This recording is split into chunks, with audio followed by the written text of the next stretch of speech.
Welcome to Man Does Tech, where I solve the problems you didn't even know you had.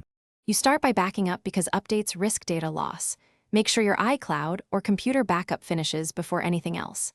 Next, offload unused apps and enable iCloud photos so media moves off the device. That frees the temporary space the installer needs. While that runs, plug your phone into a Mac or PC and open Finder or iTunes. Once connected, you'll be ready to update without having to permanently delete content from the phone.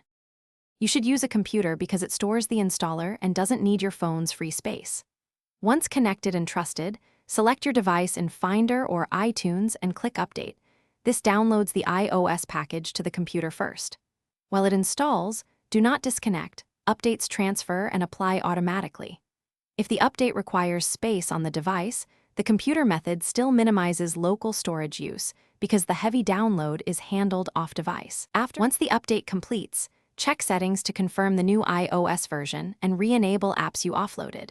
Those will reinstall without losing data. Make sure photos, messages, and other items resync from iCloud. This restores media while preserving space.